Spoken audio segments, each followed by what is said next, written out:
At my sister's baby shower, my fiancée announced, "We're pregnant too." We weren't. Everyone rushed to congratulate us. I pulled her aside. "What are you doing?" She whispered, "Your sister gets too much attention." I walked back to the party and told everyone the truth on the microphone. When 40 family members turned to stare at her, I, 29 male, never thought I'd be the guy posting his life drama on the internet. But honestly, the last 6 months have been so insane that if I don't get out, I think I might actually explode. I'm writing this because I need to vent, but also because I think there's a lesson here about ignoring red flags when you're wearing rose-colored glasses. To give you some background, I run a logistics consulting firm. I've always been the type of guy who keeps his head down, works hard, and takes care of his family. I'm close with my parents, and especially my younger sister. My sister is probably the kindest human being on the planet, but she's had a really rough go of it. She and her husband spent 3 agonizing years in IVF hell. I'm talking about a roller coaster of negative tests, massive debt, and deep depression. It was heartbreaking to watch her light dim over those years. So, when she finally hit the 24-week safe zone of her pregnancy, it wasn't just good news. It was like the entire family could finally exhale. We needed to celebrate her. I had been with my fiancée for 3 years, engaged for 6 months. On paper, she was a total package. Charismatic, ambitious, and stunning. But looking back, there were definitely cracks in the foundation that I chose to ignore because I wanted to believe I had found the one. She had this need to be the center of attention that I brushed off as just being outgoing or insecure. Like, she would pout if I bought my mother a birthday gift that was too expensive, or she'd accidentally spill a drink on a friend who had just announced a promotion. I thought it was clumsy or just a quirk. I was wrong. It was a pathology. The incident happened at my sister's baby shower. My parents hosted it at their estate, and they went all out. It was perfect. Pastels, a massive balloon arch, great food. My sister looked radiant for the first time in years. She was sitting in a velvet chair, opening gifts, and actually glowing. The air didn't feel heavy around her anymore. Then came the toasts. My father gave a tearful speech about resilience. My sister's husband thanked everyone for their support. The energy in the room was pure love, directed entirely at my sister and her unborn child. That's when my fiancée decided she'd had enough of not being the main character. She tapped a spoon against her champagne glass, loud enough to cut through the chatter. She stood up, walking to the center of the room with her hand resting on her flat stomach. She did this little trembling voice thing that I used to think was cute, but now realize was just bad acting. She said, I'm so inspired by all this love. And since we are all family here, I couldn't keep this little secret any longer. We didn't want to steal the thunder, but we're pregnant too. Our cousins are going to grow up together. The room absolutely detonated. I'm talking screams of joy. My mother literally dropped her plate of cake. A swarm of aunts and cousins rushed us. My fiancée was beaming, basking in the adoration, crying fake tears as people hugged her and congratulated us. I stood there frozen. My blood ran cold. I felt like the floor had dropped out from under me. Because here's the thing. I knew for a verifiable fact that she was not pregnant. She had an IUD. We hadn't been intimate in about 6 weeks because she was too stressed about wedding planning. And the kicker? Just that morning, I saw her toss a wrapper in the trash in our bathroom. I looked over the crowd of people congratulating her and saw my sister. She was still in her chair, forced a smile plastered on her face, but her eyes were dead.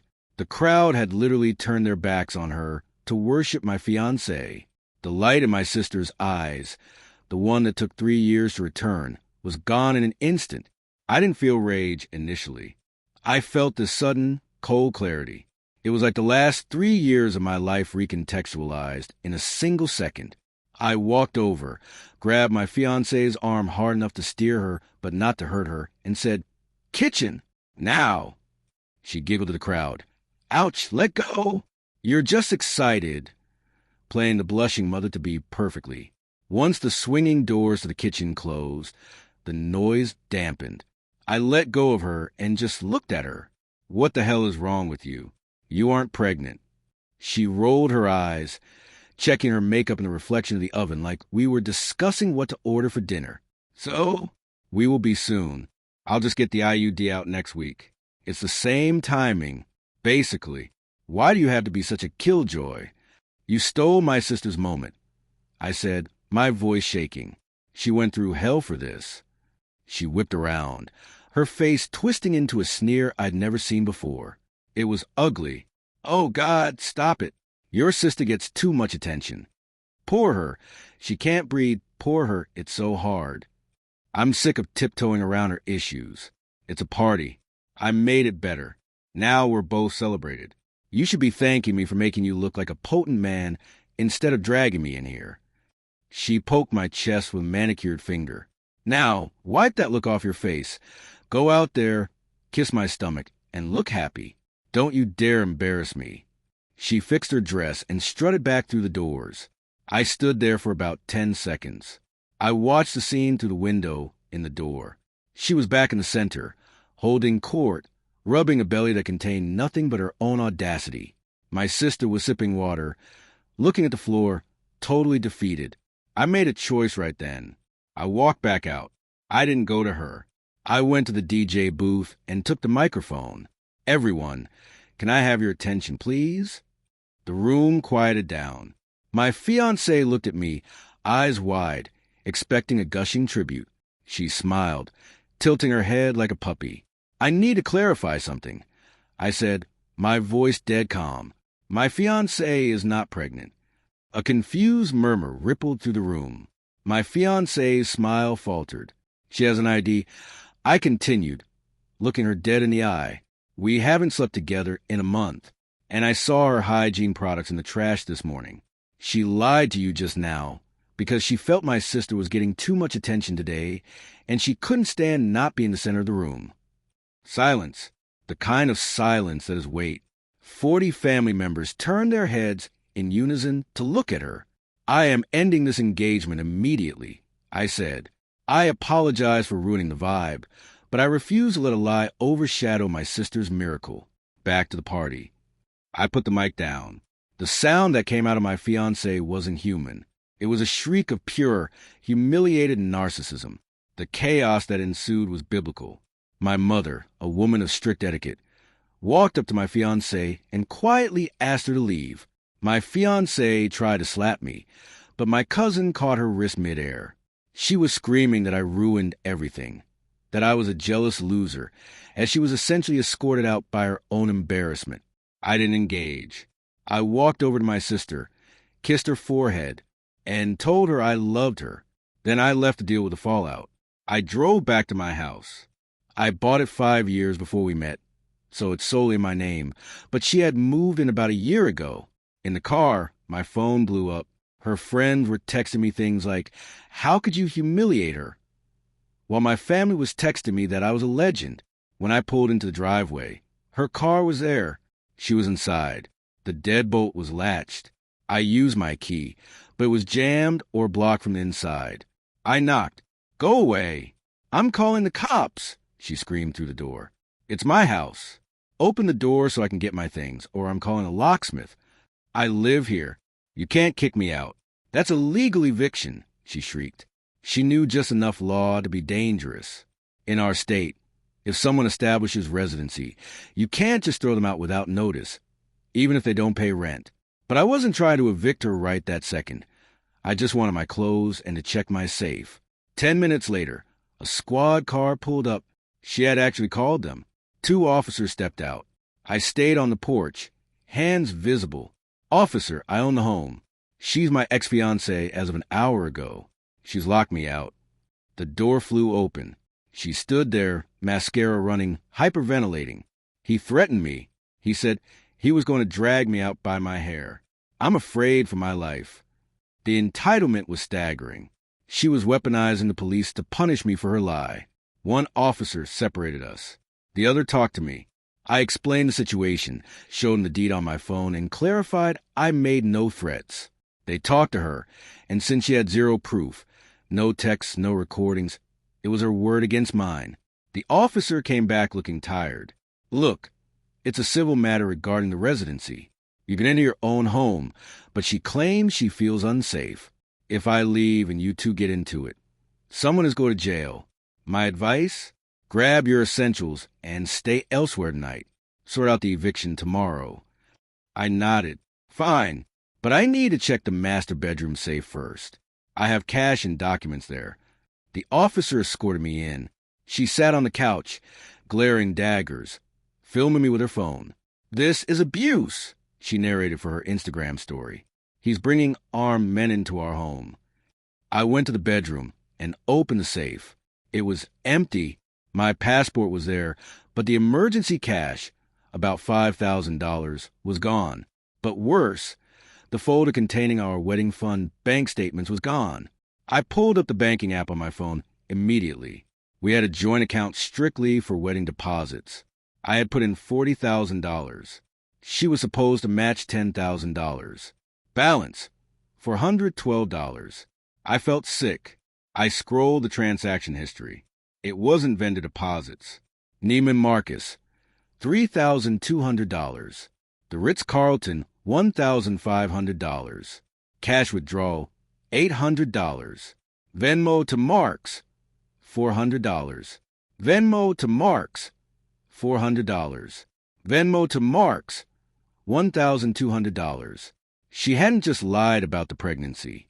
She had drained our wedding fund dry over the last 4 months. The pregnancy lie wasn't just for attention. It was a trap.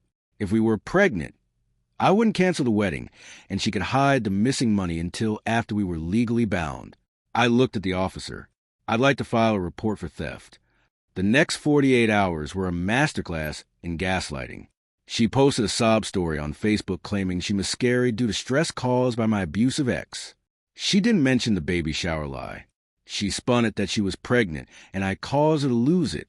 People who weren't at the party started attacking me online. My business reviews took a hit. I hired the sharkiest lawyer in the city. Let's call him Saul. Saul told me, first, we kill the narrative. Did she go to a doctor for this miscarriage?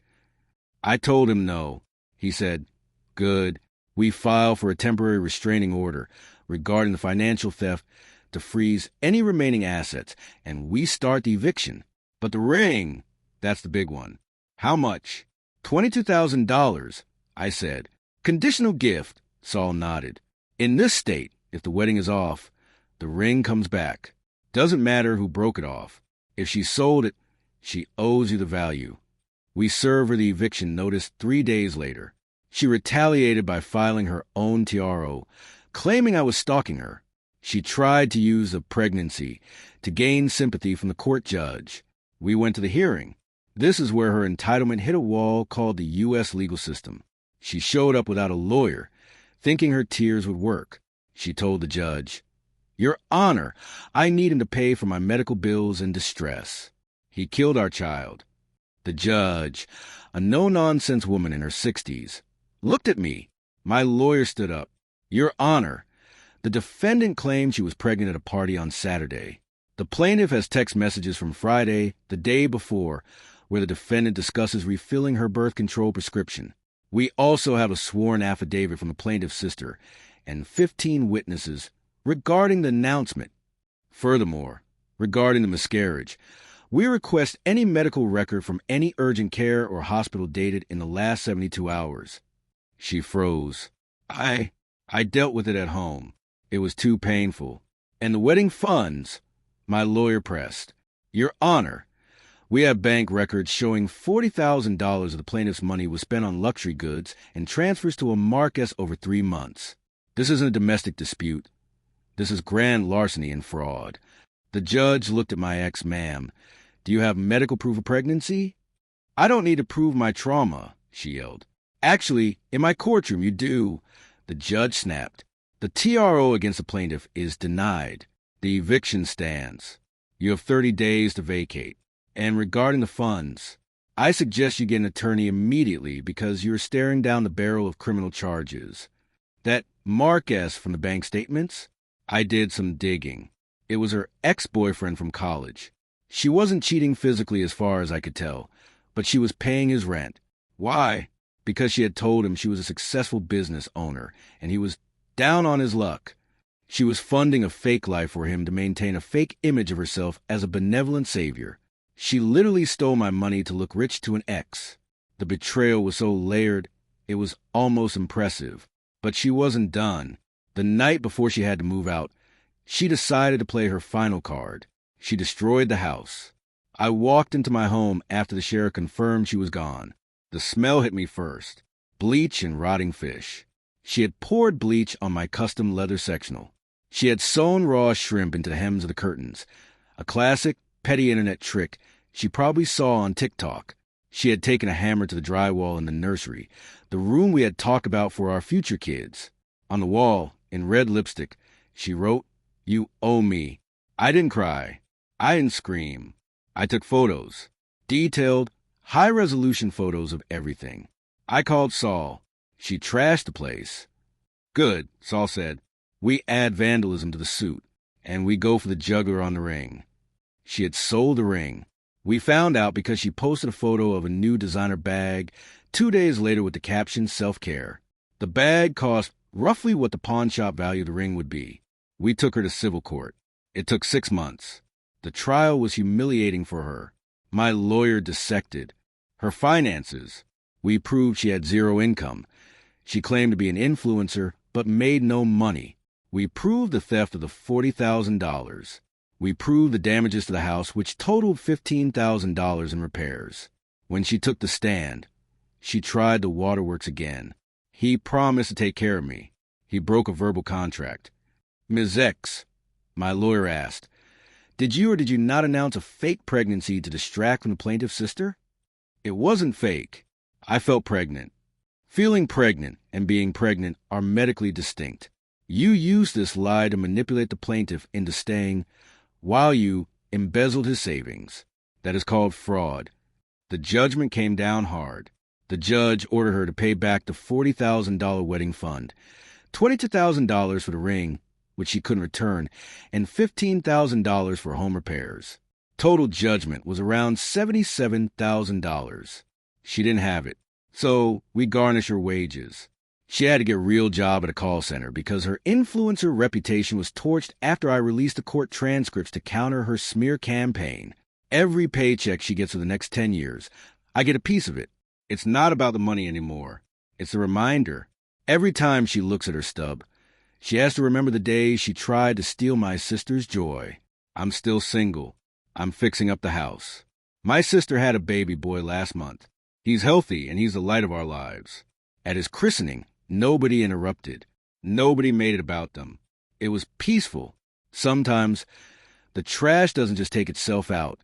You have to drag it to the curb and watch the garbage truck crush it to make sure it never comes back.